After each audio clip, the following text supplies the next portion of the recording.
Voilà, gloire à Dieu. Nous continuons notre deuxième partie, notre dernière partie de la série sur l'Église. La première partie, c'était la force de la communauté. La deuxième partie, l'environnement chrétien. Pour comprendre ce que c'est que cet environnement et se préparer à l'affronter, à le vivre. Et la dernière partie, c'est la vie d'un groupe chrétien. Voilà, parce que le but de tout ça, c'est faire vivre le groupe chrétien selon la volonté de Dieu, qu'il soit petit ou grand. Le but de tout ça aussi, c'est que les chrétiens ne restent pas non plus isolés parce qu'ils sont à 4 ou à 5, mais qu'ils se constituent en groupe.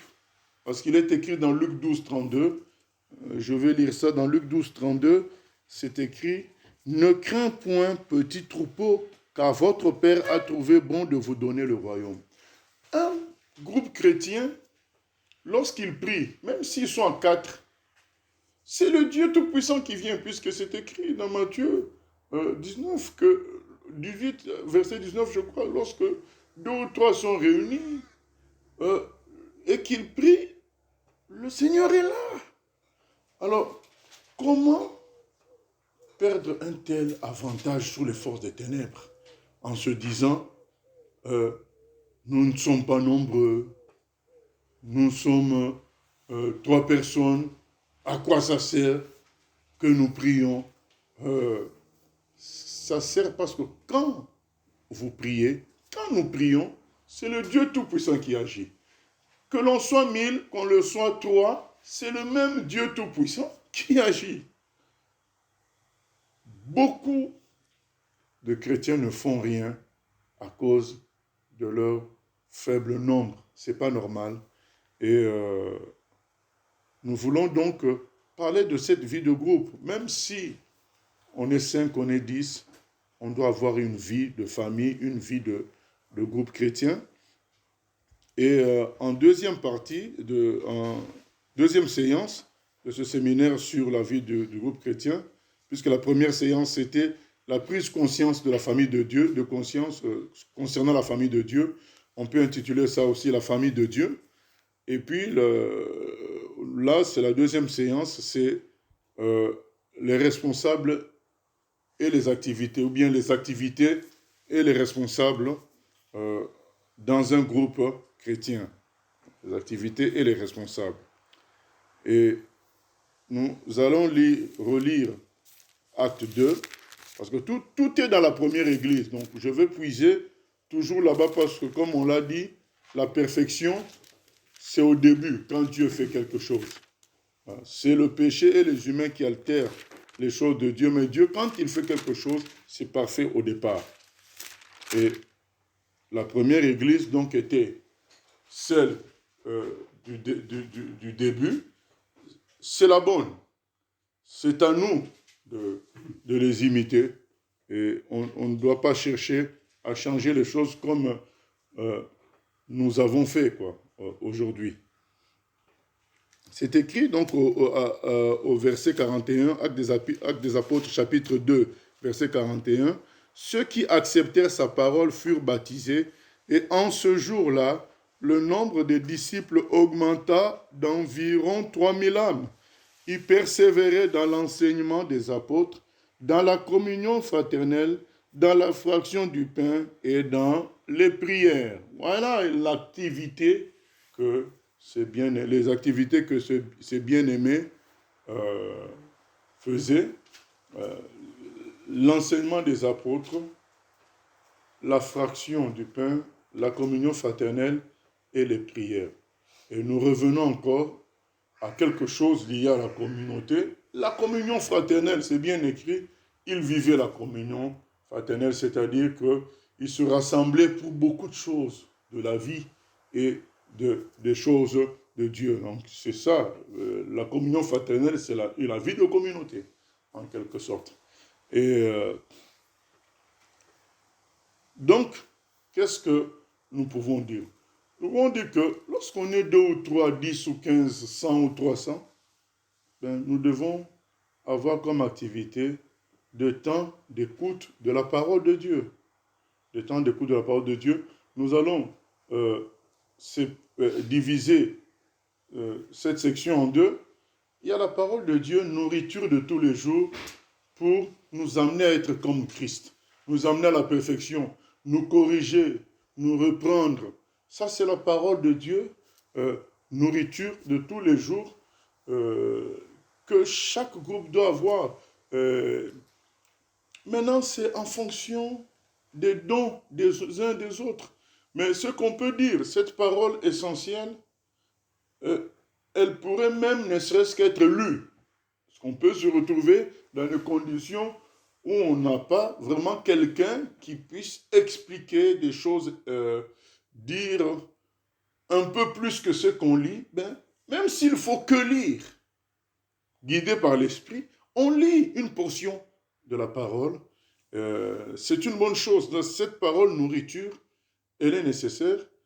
Mais il y a aussi la parole enseignement des apôtres, voilà, qui demande des gens qualifiés pour nous la donner. Ça aussi, c'est important parce que ces gens-là ont reçu le don de Dieu de faire entrer ces paroles-là dans nos cœurs. Et c'est ça qu'on voit dans Éphésiens 4, 11. On y reviendra après de toute façon. Mais le frère Luc les appelle les ministres de la parole. Donc dans Luc, au premier verset, quand il parle du fait que il s'est renseigné auprès de ceux qui étaient témoins oculaires des événements qui se sont déroulés avec la présence de Jésus. Il a dit, ces gens-là qui l'ont renseigné sont devenus maintenant des ministres de la parole. Maintenant, nous lisons Éphésiens 4, 11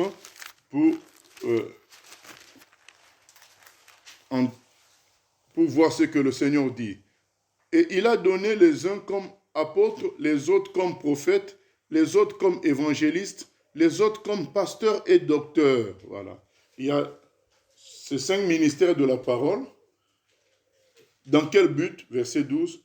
Pour le perfectionnement des saints en vue de l'œuvre du ministère et de l'édification du corps de Christ, jusqu'à ce que nous soyons tous parvenus à l'unité de la foi et de la connaissance du Fils de Dieu, à l'état d'homme fait, à la mesure de la stature parfaite de Christ. Ainsi, nous ne serons plus des enfants, flottant et emportés à tout vent de doctrine, par la tromperie des hommes, par leur ruse dans les moyens de séduction. Mais en professant la vérité dans l'amour, nous croîtrons à tous égards en celui qui est le chef, Christ. C'est de lui et grâce à lui, à tous les liens de son assistance, et grâce à tous les liens de son assistance, que tout le corps, bien coordonné et formant un solide assemblage, tire son accroissement selon la force qui convient à chacune de ses parties et s'édifie lui-même dans l'amour. Voilà donc ces gens-là, Dieu les a oints pour nous enseigner, nous apporter la nourriture solide pour nous construire, nous rendre aptes, vraiment saisir qui est Christ, devenir comme Christ et aussi servir Christ. Voilà. Mais on n'est pas obligé de les avoir au moment où on forme le groupe. Le groupe, c'est une conscience d'être chacun chrétien et de constituer la famille de Dieu. Il y a un chrétien qui habite 2 rues après moi, il y a un autre qui habite le quartier suivant. On est seul chacun, on se dit, mais non, on est frères et sœurs. Nous sommes appelés à vivre avec l'Esprit Saint, la parole. Nous sommes appelés à vivre ensemble. Réunissons-nous. Voilà, c'est ainsi que nous formons un groupe. Et quand nous formons ce groupe, dans nos activités, il va y avoir des temps d'écoute de la parole. Si nous avons accès aux enseignements de ces gens-là, c'est très bien, mais qu'on ait accès à ça ou pas, on doit avoir des moments aussi où on écoute la parole simplement par l'un d'entre nous, soit en lisant, soit en exhortant. Parce qu'il faudrait aussi être attentif à ce que l'Esprit peut nous dire pour le jour même. Parce que les enseignements des apôtres, des docteurs, c'est des choses qui nous construisent d'une manière globale à la ressemblance de Christ pour servir le Seigneur. Mais on a aussi besoin des paroles du jour même que le Seigneur nous donne lorsqu'on se réunit les uns avec les autres. Et il est écrit maintenant qu'il persévérait dans la parole. Et comme on a dit, dans cette parole, il y a la partie simple qui peut venir de chacun d'entre nous. Il y a la partie beaucoup plus solide qui vient des ministres, des serviteurs de la parole. Nous devons avoir cette parole avec nous. Le jour où Dieu touche quelqu'un, docteur, pasteur, apôtre, évangéliste, pour l'établir au milieu de nous, c'est une joie. Nous en profitons, mais nous ne devons pas faire de ça une condition pour faire un groupe. L'activité de la parole est très essentielle parce que c'est la parole qui nous permet de connaître Christ, qui nous permet d'éviter les faux, qui nous permet de nous enraciner vraiment dans la foi chrétienne. Ensuite, dans ce qu'on a lu, il y avait aussi la prière. Il persévérait dans la prière. La prière, c'est se brancher au ciel. Lorsque nous prions, c'est comme si nous avons pris une prise, la prise d'un appareil, on a branché au secteur, le ciel est ouvert, Dieu agit, c'est extrêmement important. La prière, c'est comme si ça donnait aux chrétiens le pouvoir de Dieu lui-même. Puisque ce qu'ils demandent à Dieu, Dieu exauce. Donc c'est comme si c'est lui-même qui a ce pouvoir-là. Alors, on a lu précédemment dans le psaume 133, quand nous sommes réunis, le Seigneur déverse sa bénédiction. Donc c'est vraiment grand lorsque nous nous réunissons pour prier. Nous ne devons pas sous-estimer la force de la prière. Dernièrement, je parlais avec un frère qui a souvent des temps de débat avec les musulmans. Je lui disais, c'est bien d'échanger, mais ce que tu devrais rechercher plus que tout, c'est la puissance de Dieu dans la prière. Quand Dieu agit, personne ne peut résister. Mais nous pouvons faire des débats et remporter ces débats sans que les gens ne changent. Mais lorsque Dieu agit dans la prière, il va au fin fond du cœur, il transforme tout. C'est bien de débattre quand c'est conduit par le Saint-Esprit, mais ce n'est pas bien de se fonder sur le débat pour penser, changer, convertir les gens. La prière, ça fait la différence. Priez pour les gens, même si cela prend des années, l'action du Seigneur sera visible. Et même quand on est 2, même quand on est 3, pensons à cela. La prière est très efficace. Il y a le temps, le temps de communion fraternelle. Il faut que nous ayons des activités qui facilitent des rencontres. Il y a l'activité que tout le monde aime, manger, collation, tout ça, c'est déjà ça. Mais il y a aussi des projets communs qui vont nous réunir pour bâtir, travailler dans quelque chose, c'est très important, des temps de rencontre qui ne soient pas forcément des temps de prière, mais c'est des temps d'échange. Ça concrétise la vie de famille. C'est ça qu'on appelle communion fraternelle. Ces temps-là permettent des échanges en tant que frères et sœurs. La vie de groupe a besoin de cela.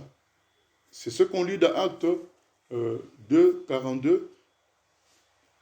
Et bien sûr, on y lit aussi, concernant la Sainte Seine, le rappel de l'œuvre de Jésus à la croix et de sa venue prochaine. Ce qui est capital parce qu'à la croix, c'est là que le Seigneur a tout fait. L'apôtre Paul a dit, je n'ai pas voulu savoir parmi vous autre chose que Jésus-Christ et Jésus-Christ crucifié. Parce que c'est ça l'essentiel de la doctrine chrétienne, l'œuvre de la croix. Nous devons faire la scène pour rappeler toujours cela. C'est très, très important. Après, il y a des activités autres concernant la formation dont on va parler demain, puisque comme demain on va parler de la mission, donc on va parler aussi de la formation. Mais je voudrais insister sur une chose par rapport aux activités. La simplicité. La simplicité doit entourer toutes nos activités. C'est capital. Nous avons perdu la simplicité. À notre époque, la simplicité des enfants de Dieu, je crois que c'est même écrit qu'ils partageaient le pain avec simplicité de cœur quelque part. Dans Actes des Apôtres, c'est écrit que tout se passait dans, voilà, verset 46, Acte 2, 46. Ils étaient chaque jour tous ensemble assidus au temple. Ils rompaient le pain dans les maisons et prenaient leur nourriture avec joie et simplicité de cœur. Mais là, ils en parlent par rapport à la communion fraternelle, mais ils étaient des gens simples dans leur cœur, tous ces bien-aimés des actes des apôtres, ils étaient simples. Dans toutes nos activités, cherchons la simplicité. Ne passons pas notre temps à vouloir nous imposer nos idées. Soyons simples. Apprenons à laisser Dieu s'imposer sur nous. Il y a Witness Lee, Watchman Lee, c'était, et d'autres encore, c'était des gens qui étaient vraiment ouin comme des docteurs de la parole. Mais l'un d'entre eux dit, pourtant nous avons pu travailler ensemble pendant 40 ans.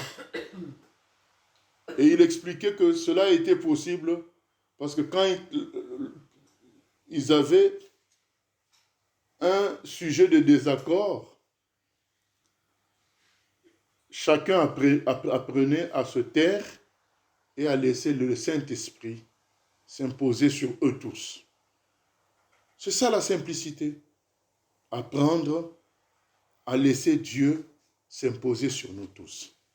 Quand il y a un sujet de désaccord, ne pas chercher toujours à avoir raison. La simplicité, c'est considérer l'autre comme supérieur à soi-même. Ce n'est pas moi qui le dis, c'est écrit dans Philippiens 2. Que chacun de nous considère l'autre comme supérieur à lui-même. C'est écrit dans Philippiens 2, verset 3. Ne faites rien par esprit de parti ou par vaine gloire, mais que l'humilité vous fasse regarder les autres comme étant au-dessus de vous-même. Comme étant au-dessus de vous-même. La simplicité, c'est ça. Dans nos rapports, dans ces activités, la prière, ne pas chercher à élever la voix pour qu'on te voie, ne pas chercher à chanter plus fort, voilà. Pour que ceci soit... Il faut garder à l'esprit une quête d'harmonie. La musique, c'est l'harmonie. Les sons trop forts, ça va gâcher les choses.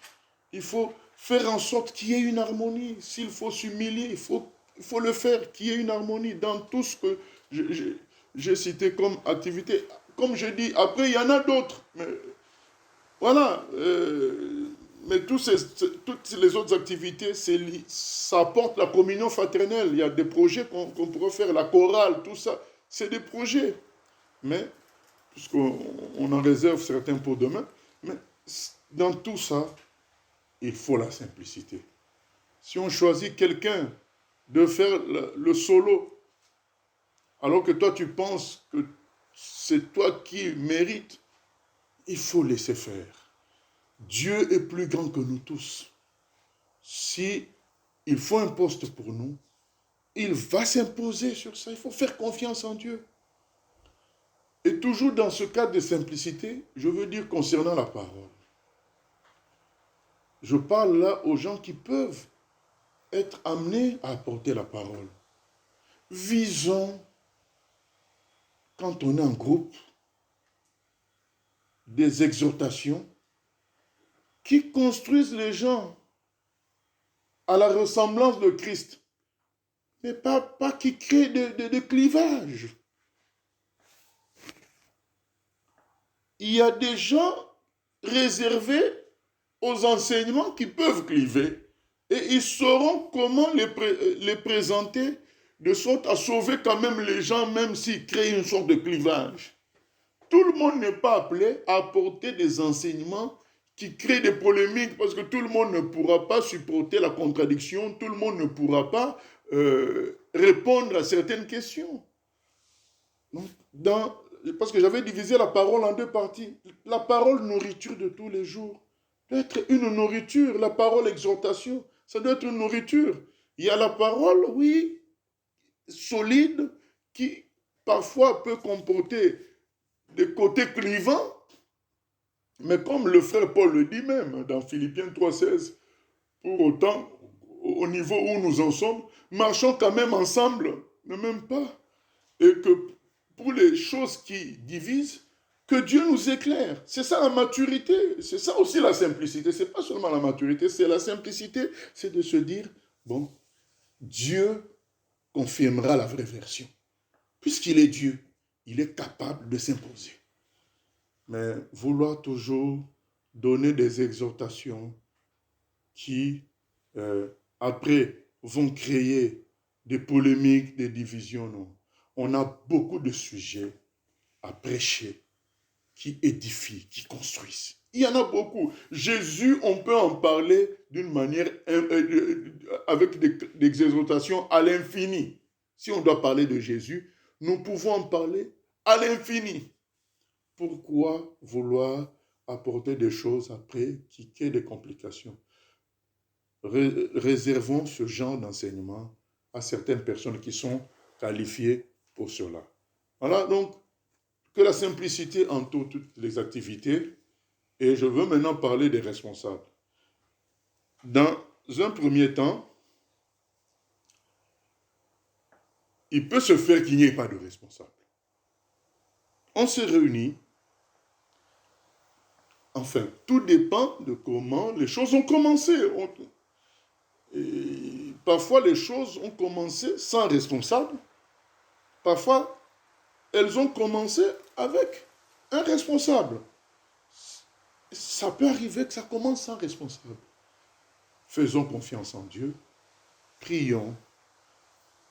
Nous pouvons faire même à tour de rôle, laisser quelqu'un prier, laisser quelqu'un apporter une exhortation de 10 minutes, de 5 minutes.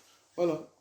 Nous essayons d'animer le groupe avec un peu de parole, avec les prières, la communion fraternelle et d'autres activités que Dieu peut nous inspirer. À un moment donné, Dieu va mettre dans notre cœur qui est quand même des responsables. Et ce qui est conseillé, c'est de faire en sorte quand même qu'il y ait l'apport d'un serviteur de Dieu qui a déjà fait ses preuves depuis un moment, qui puisse venir nous aider dans l'établissement des responsables. Et si on n'a pas accès à cela, si nous n'avons pas accès à cela, ben, nous nous fions à Dieu, à l'esprit de simplicité, pour reconnaître que un tel, c'est vraiment celui qui doit être notre responsable, parce qu'il le faut bien quand même, parce que sinon, le groupe que nous sommes en train d'animer risque de mourir, risque de connaître des problèmes. Eh bien, s'il n'y a pas quelqu'un pour nous aider, nous pouvons nous réunir, chercher la face de Dieu, demander à ce que lui-même désigne des responsables. Et nous allons lire Tite 1, 5, pour étayer ce que nous sommes en train de dire. Tite 1, 5. Je t'ai laissé en Crète afin que tu mettes en ordre ce qui reste à régler et que, selon mes instructions, tu établisses des anciens dans chaque ville. S'il s'y trouve quelque homme irréprochable, mari d'une seule femme, ayant des enfants fidèles, qui ne soit ni accusé de débauche, ni rebelle, car il faut que l'évêque soit irréprochable comme économe de Dieu, qu'il ne soit ni arrogant, ni colérique, ni adonné au vin, ni violent, ni porté à un gain honteux, mais qu'il soit hospitalier, ami des gens de bien, modéré, juste, saint, tempérant, attaché à la vraie parole telle qu'elle a été enseignée, afin d'être capable d'exhorter selon la sainte doctrine et de réfuter les contradicteurs. Voilà Paul qui demande à Tite d'établir des anciens, c'est-à-dire des responsables de groupe. Des responsables de groupe. Comme je l'ai dit précédemment, Paul, à travers Tite, va aider les bien-aimés de Crète à produire des responsables. C'est la voie normale. Un serviteur confirmé qui va vous aider à cela. Mais il peut se faire qu'il n'y ait pas un serviteur confirmé qui puisse vous aider. Mais là, on se fie au Saint-Esprit. Mais le premier responsable que je voulais citer, c'est l'ancien, le responsable local. Donc, quelqu'un qui a fait ses preuves de bon comportement au milieu des enfants de Dieu, de stabilité, de connaissance. Il a une certaine connaissance pour pouvoir réfuter les méchants, les faux serviteurs qui peuvent passer par là. Il faut un ancien. Un ancien est comme un papa dans le groupe. Il peut y en avoir beaucoup. Ils conduisent le troupeau, ils protègent le troupeau. On a cité ses qualités. Il doit aussi avoir un bon témoignage. Il faut qu'il soit irréprochable, comme nous voyons là. Bref, c'est un berger dans le groupe. C'est la localité. La différence entre ancien et d'autres qu'on va citer, c'est que l'ancien est un responsable lié à la localité. Il a fait ses preuves dans cette zone-là, dans ce groupe-là. Il est ancien de ce groupe. Donc, s'il change de groupe, il ne sera pas forcément ancien, puisque il n'a pas été longtemps dans ce nouveau groupe pour qu'on l'observe et qu'on voit son témoignage, qu'on voit sa capacité à refuter le contradicteur et autres qualités. Voilà. Ancien, c'est un berger dans un groupe. Et il peut y en avoir plusieurs, mais c'est l'étape première et principale de l'organisation d'un groupe local. Ensuite, il y a la deuxième étape qui peut se faire en même temps que la précédente, susciter des diacres, des gens qui vont s'occuper de tout ce qui est logistique, organisation. Voilà. L'ancien, c'est comme le papa, le diacre, c'est comme la maman. Voilà. Si nous devons prendre l'exemple de la famille normale. Et nous lisons dans Actes des Apôtres, chapitre 6. Actes des Apôtres, chapitre 6.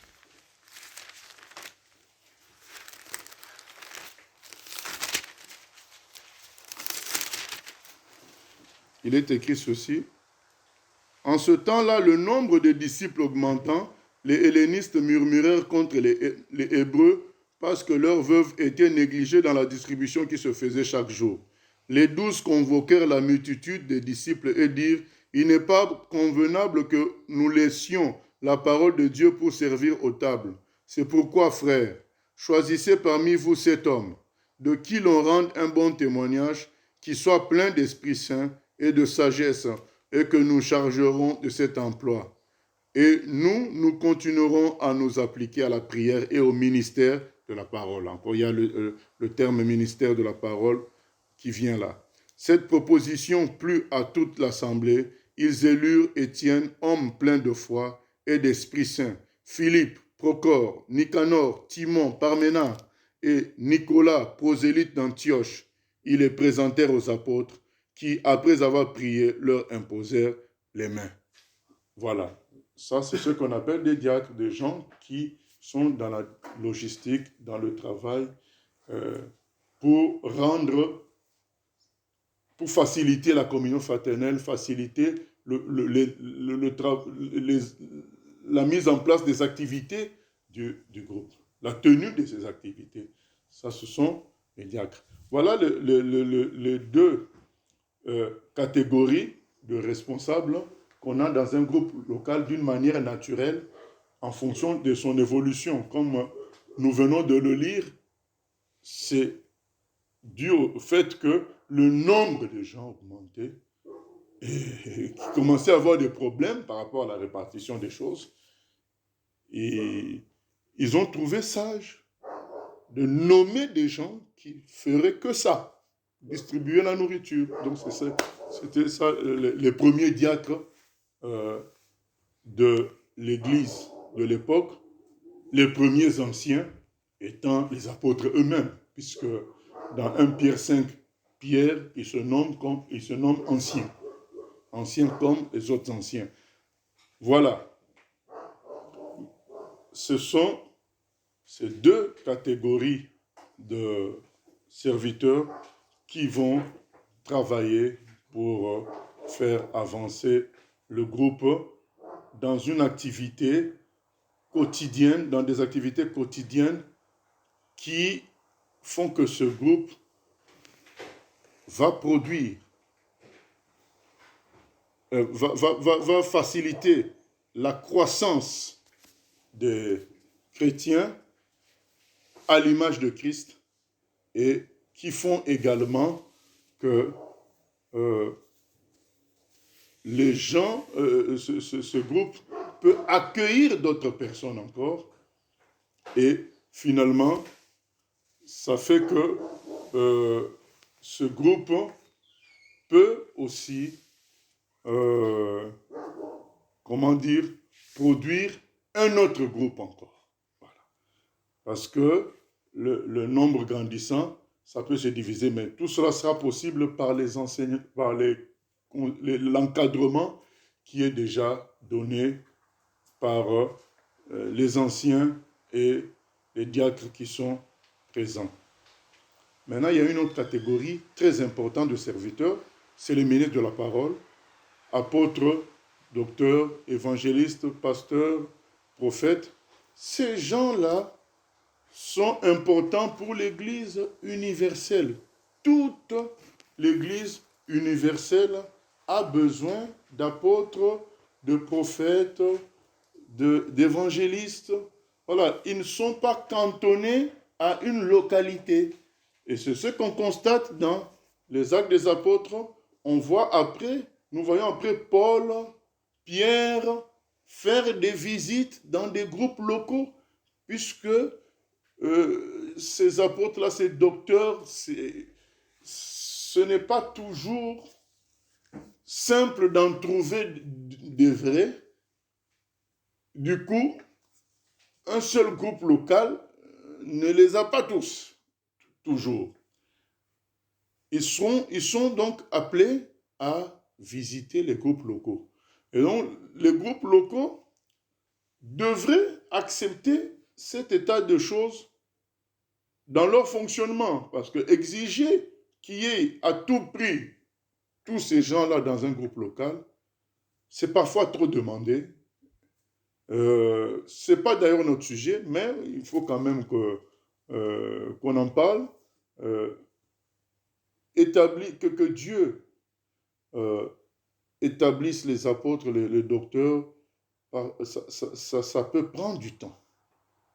Ça peut prendre du temps, ça demande de briser un homme, de le modeler à l'image de Christ. Ça peut prendre du temps, c'est un pouvoir qu'il donne à quelqu'un. Et c'est ce qui peut expliquer qu'il n'y a pas toujours en grande quantité les apôtres, les docteurs, les pasteurs, les prophètes. Il n'y a pas en grande quantité. Du coup, ils sont contraints de voyager eux pour visiter. Je pense que en tant que lecteur des Actes des Apôtres, vous avez vu souvent Paul, Pierre, même Jean en voyage lorsqu'on lit tout le Nouveau Testament, mais parce qu'ils devaient visiter les groupes locaux, donner des enseignements qui construisent ces groupes locaux. Ils devaient visiter les groupes locaux pour nettoyer, enlever les fausses doctrines, les mauvaises manières qui ne correspondent pas à ce qui est écrit. Souvenez-vous, le contexte ancien est que c'est eux, ces gens-là qui avaient vécu avec Jésus, ils connaissaient Jésus, ils connaissaient ce qu'il voulait. Voilà, ça faisait que quand ils arrivaient dans un groupe local où il y a des chrétiens qui ont été touchés, mais qui n'ont pas reçu clairement l'enseignement des apôtres, ils venaient, l'enseignement sur Jésus, ils venaient, ils faisaient quelques mois, on se souvient de Paul à Corinthe, ils donnaient des enseignements pendant des mois pour asseoir ces gens-là sur la vraie doctrine. Ensuite, ils changeaient de ville et parfois, ils étaient aussi là pour attester que Jésus a réellement dit ceci ou cela parce qu'ils étaient avec Jésus. Et parfois, on pouvait créer de fausses phrases de Jésus. Eux, ils venaient pour dire non. C'était pas comme ça. Voilà ce qu'il en était. Aujourd'hui, ces gens-là, ils font quoi? C'est des gens qui ont reçu l'Esprit Saint pour bien s'attacher à la parole, bien interpréter la parole et aider les autres. Eh bien, ils voyagent, ils font ce travail-là. Et les groupes locaux ont besoin de ces visites-là. Mais ce n'est pas une raison pour ne pas fonctionner en groupe local, parce que le groupe local, par ses prières, change beaucoup de choses. Même si, il manquera l'apport de ces ministres de la parole, Dieu pourvoira. Cependant, entre-temps, il faut que le groupe continue à fonctionner par les prières, les exhortations simples, qui ne clivent pas, qui ne créent pas de problème, mais qui édifient, qui nous rapprochent de Christ, qui nous rapprochent de Dieu. Donc l'apôtre, en général, je vais rapidement dire, l'apôtre, sa fonction en général, c'est bâtir les groupes locaux,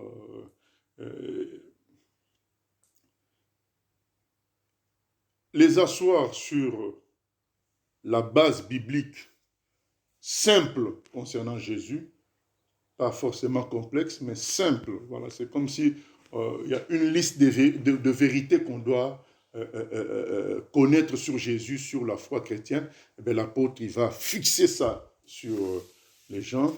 Donc c'est comme un architecte qui met les fondations. Voilà. C'est important, architecte qui met les fondations.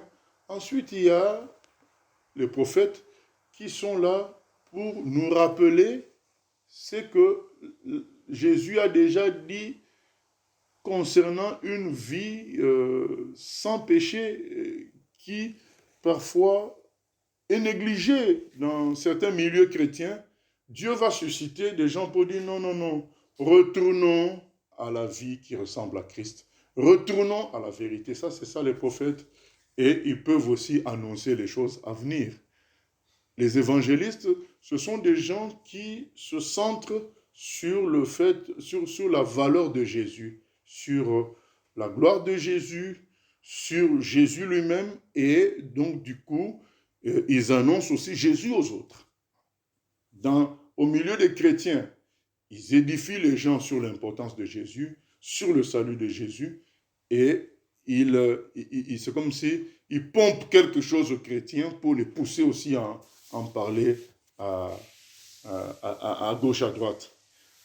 Les docteurs, c'est des gens qui prennent les sujets complexes de la Bible et qui rendent ça plus clair sans que certains le deviennent totalement clairs, mais ils peuvent, pour la plupart des sujets, les rendre suffisamment clairs pour que tout le monde puisse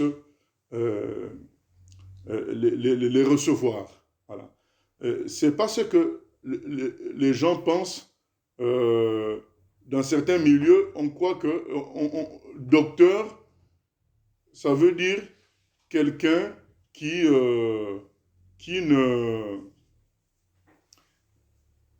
donne des enseignements compliqués.